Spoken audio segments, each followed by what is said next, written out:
할렐루야. 오늘 할렐루야 찬양대가 그냥 마음에 평안을 주는 은은하고 깊이 파고드는 아주 귀한 찬양 감사합니다. 또 오늘 오케스트라 참 잘하셨어요.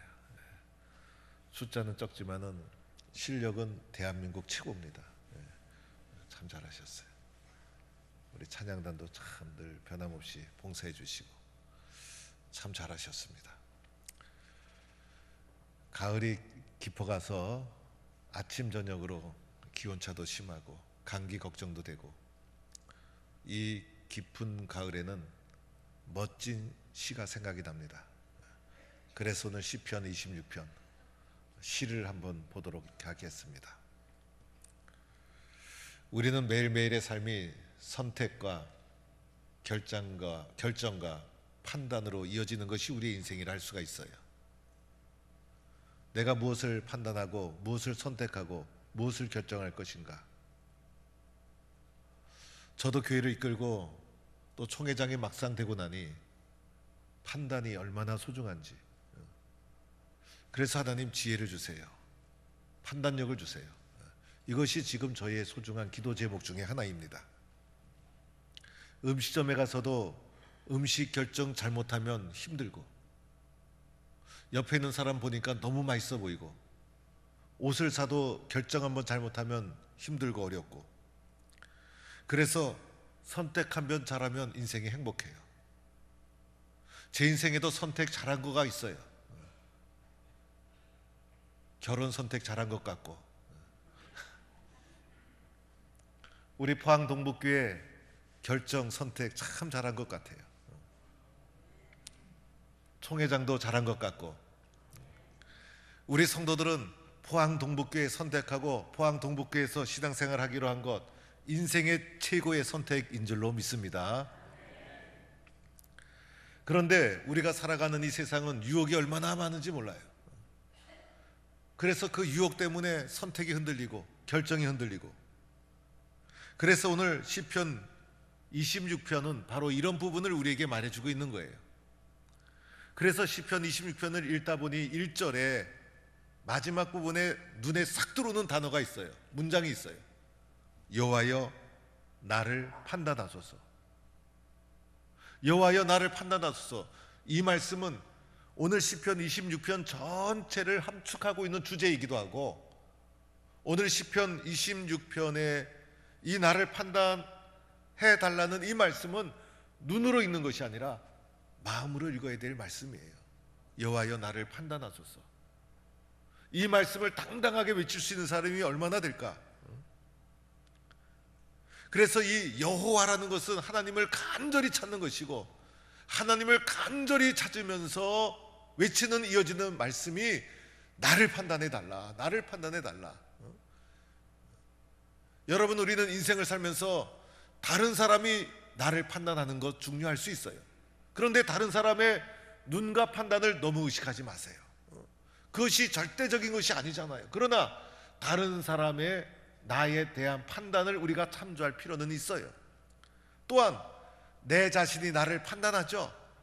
내가 어떤 사람인가, 어떤 존재인가, 내가 나를 잘 알아요. 그래서 내가 나를 어떻게 인식하고 있는가도 중요한 거예요. 그런데 가장 중요한 것은 하나님이 나를 어떻게 판단하고 있는가.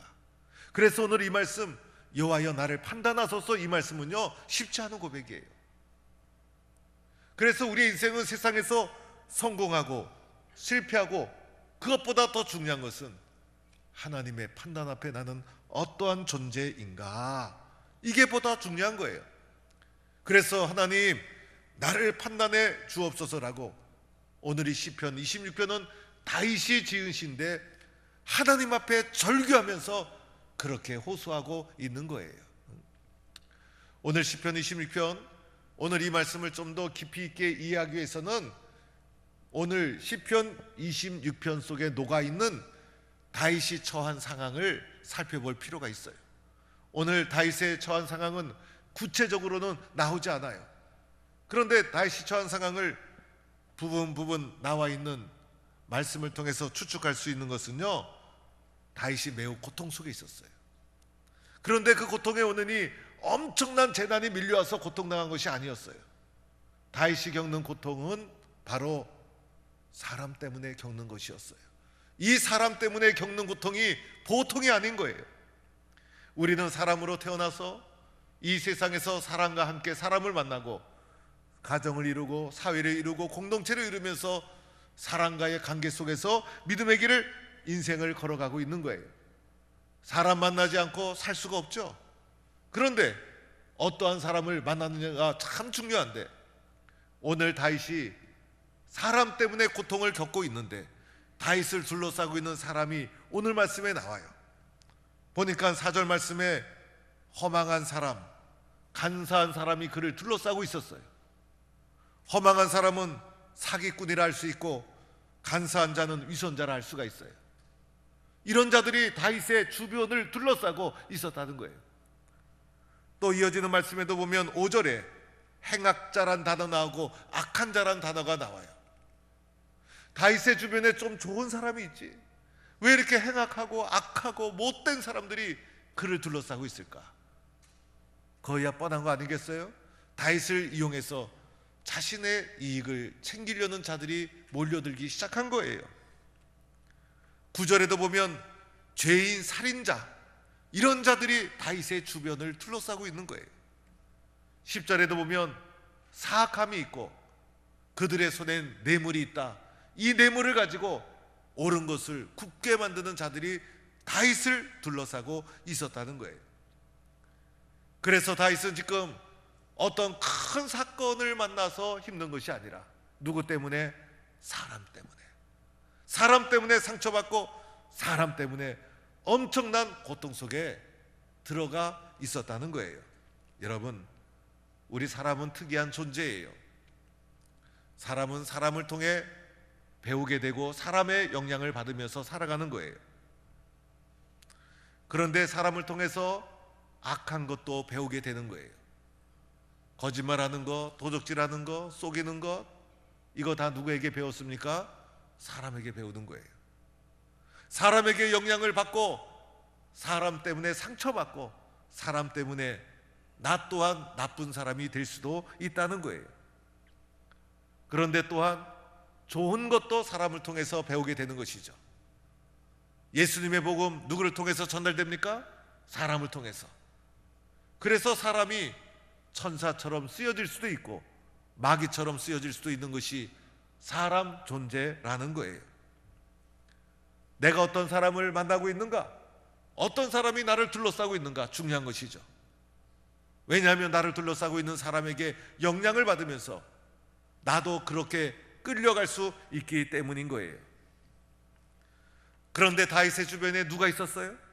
사기꾼, 위선자, 행악자, 죄인, 살인자, 이런 자들이 다윗을 둘러싸고 있었고 다윗에게 영향을 끼치고 다윗을 끌고 가고, 그래서 다윗이 이런 자들에게 둘러싸여 있어서 고통받는 현실 속에 있었다는 것입니다. 그런데 이런 상황 속에서 다윗은 어떤 결정을 했는가도 보아야 되는 거예요. 다윗이 도대체 이런 상황 속에서 어떤 결정을 했을까? 오늘 말씀 보니까 1절에 이런 말씀이 나와요. 내가 나의 완전함에 행하여 싸우니 흔들리지 아니하고 여호와를 의지하였다. 그러함에도 불구하고 하나님 앞에서 완전한 자로 살려고 힘썼어요. 그의 마음이 흔들리지 않았어요. 항상 여호와를 의지했어요. 사람 의지하지 않고 하나님 의지했어요. 하나님 의지하면서 완전함에 행하려고 하고 흔들리지 않는 삶을 살아가려고, 주변에 악한 사람이 끊임없는 영향을 끼침에도 불구하고 하나님 의지하며 그가 처한 상황을 돌파해 나갔다는 거예요.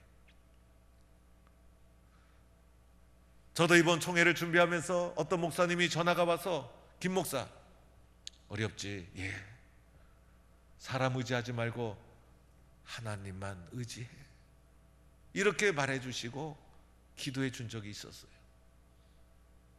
항상 아는 말이지만은 그 말씀을 받을 때 제가 아멘하고 받았어요. 마음속에 하나님, 저는 하나님만 의지하겠습니다. 다졌어요. 사실 저는 총회나 노회나 교계활동에서 나가면 말을 잘 안 해요. 발언을 절제해요. 회의가 끝나고 나면 의장한테 잘했습니다, 칭찬하고 격려하는 역할을 주로 해요. 안건이 나오면 잘했습니다, 정말 눈에 띄는 부족한 것이 있으면 그거 조금 보완해주고, 가급적이면 기분 좋게 일할 수 있도록 도와주는 입장에서 늘 말을 해왔어요. 총회 참석에서도 수많은 목사 장로들이 보는 데서 마이크를 잡고 발언하는 것 한 번도 해본 적이 없어요. 발언하려고 하면 마음이 떨려가지고 많은 사람들이 어떻게 볼까 이런 시선도 의식되고, 그런데 놀랍게도 앞에 서서 전체를 이끌고 갔는데 하나도 떨리지 않고 하나도 두렵지 않고. 왜 그랬을까? 기도하는 사람이 있었기 때문에, 기도로 준비해 왔기 때문에, 하나님을 의지하는 마음으로 내 자신을 영적으로 무장했기 때문에 하나님이 도와주신 줄로 믿습니다. 하나님이 도와주시면요, 세상의 어떤 어려움도 뚫고 나가는 거예요. 2절에 보니 다윗이 이렇게도 고백을 해요. 여호와여 나를 살피시고 시험하사 내 뜻과 내 양심을 단련하소서. 내 뜻과 내 양심은요, 내 생각과 내 마음이에요. 생각과 마음, 여기에서 인생이 결정되잖아요. 그런데 이 생각과 마음이 너무나 쉽게 흔들리고 너무나 쉽게 약해지니 하나님, 내 생각과 마음을 단련시켜 주세요. 그래서 하나님의 말씀으로 생각과 마음을 단련시킨 거예요. 흔들리지 않도록 단련시킨 거예요. 그래서 수많은 사람이 둘러싸서 악한 영향력을 끼치려고 해도 물리칠 수가 있었던 거예요. 3절에 가보니 이렇게도 고백해요. 주의 인자심이 내 목전에 있나이다. 내가 주의 진리 중에 행하여. 진리는 누굽니까? 오늘 신약적 개념으로는 예수 그리스도. 그래서 진리 중에 행하고, 진리가 아니면 가지 않고, 진리가 아니면 타협하지 않고, 그래서 진리 중에 행해서 갔더니 자기를 둘러싸고 있는 고통 중에 처했던 자기의 상황이 길이 열리고 문제가 열리고. 그런데 이 모든 능력이 어디서 나오는 것일까? 다윗의 개인적인 의지와 결단으로 가능할까? 그렇지가 않아요. 이 모든 것은 하나님과의 관계 속에서 나오는 줄 믿습니다. 사람은 그래요. 좋은 관계에 있는 사람에게 영향을 받게 돼 있잖아요. 그래서 이 모든 능력도 어디에서 나오냐면 하나님과의 관계에서 나오는 거예요. 내가 하나님과의 관계가 흔들리면요, 무너지고 말아요. 그러나 하나님과의 관계가 튼튼하고 견고하면 무너질 게 없어요. 그래서 우리의 신앙의 관점이 어디에 가 있어야 돼요? 나와 하나님과의 관계가 지금 튼튼한가? 나와 하나님과의 관계가 신뢰할 만한가? 나와 하나님 관계가 좋은 관계인가? 신앙의 삶은 바로 여기에 놓여 있는 거예요. 그래서 우리들은 말씀과 기도로 늘 하나님과의 관계를 튼튼하게 다져갈 때 그 관계에서 능력이 나오고 힘이 나오는 거예요. 그런데 오늘 다윗이 도대체 하나님과 어떤 관계를 가졌기에 이렇게 수많은 악한 자들이 둘러싸고 있음에도 불구하고 그 가운데서도 흔들리지 않은 믿음의 삶을 살아갈 수 있었을까? 오늘 말씀 속에서 찾아보니까 첫째는 하나님의 사랑에 대한 체험이 있었어요. 하나님의 사랑에 대한 체험. 나도 하나님을 사랑하지만은 하나님이 나를 사랑하는 것이 더 커요.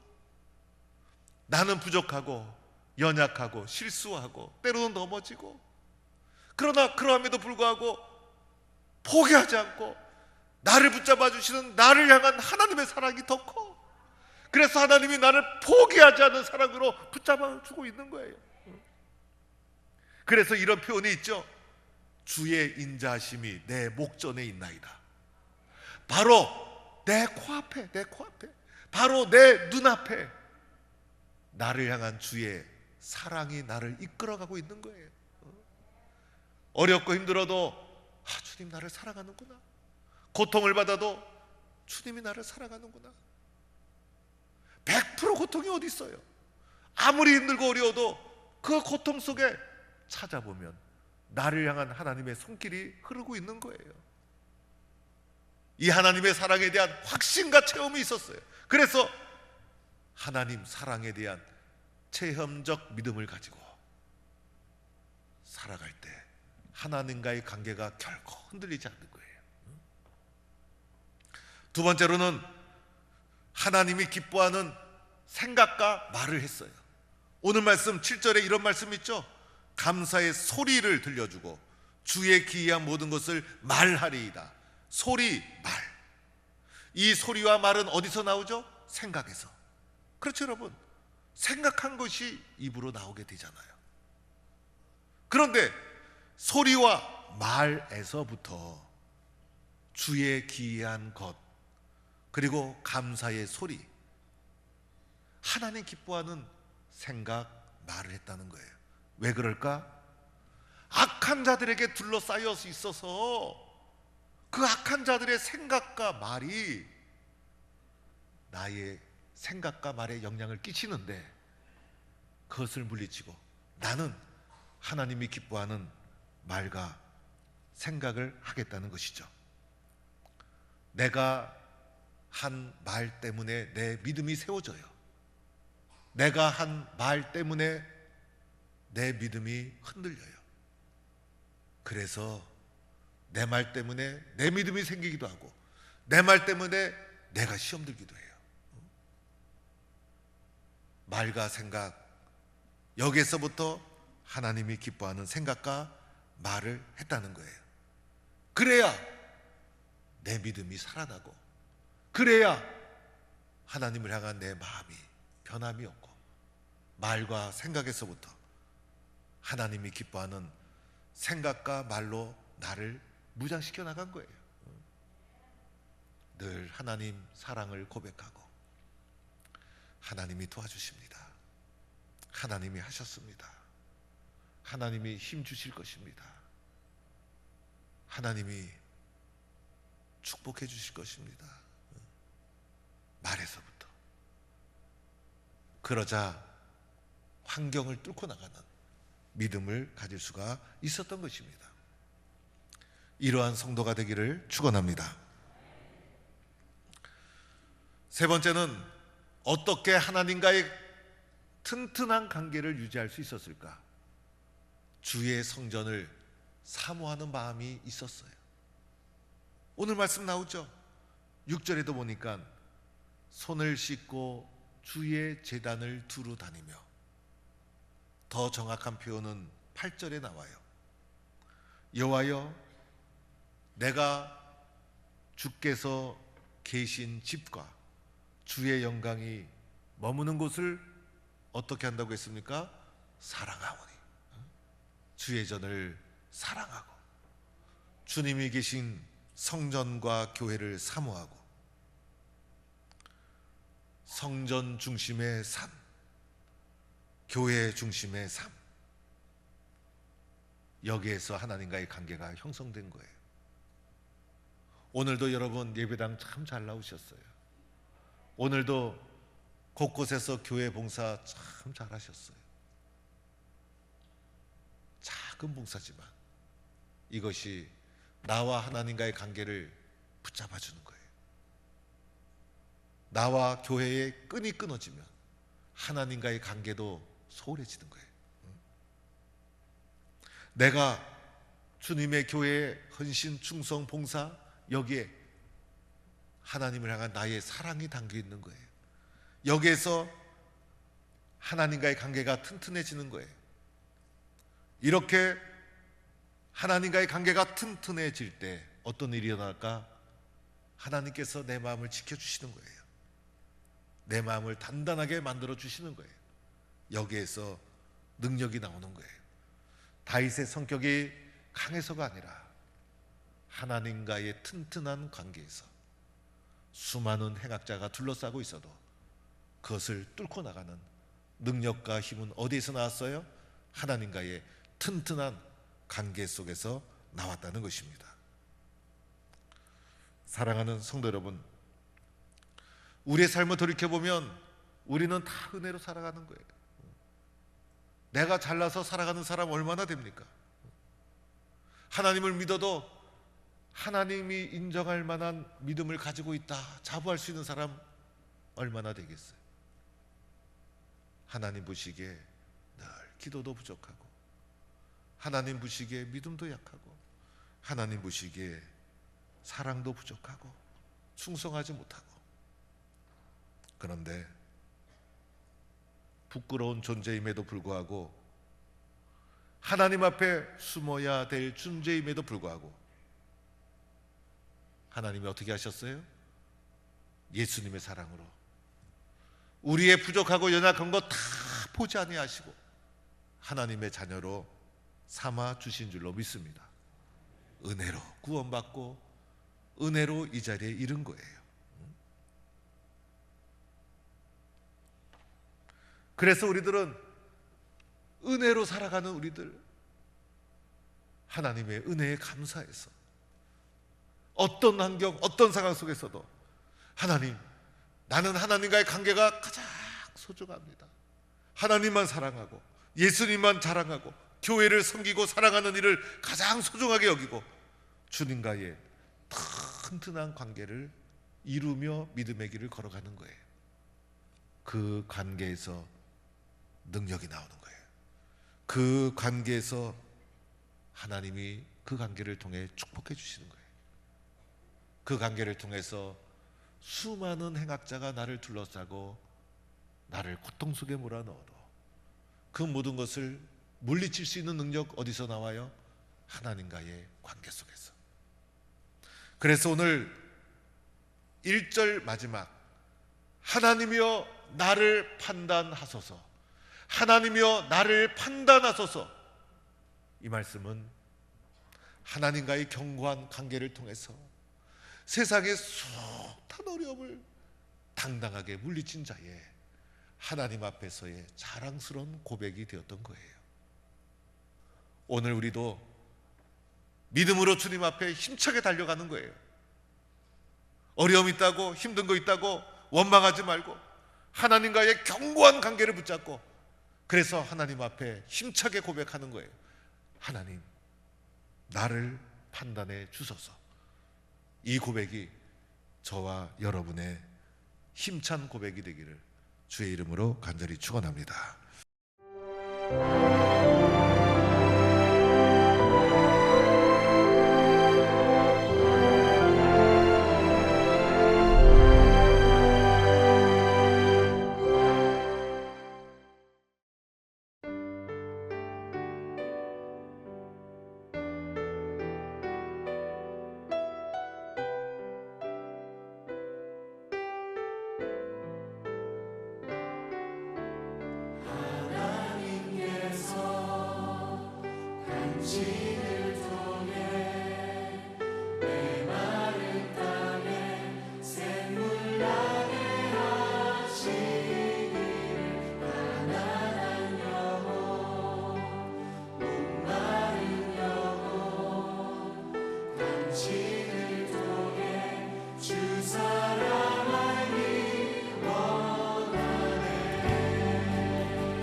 서로 격려하고 축복합시다.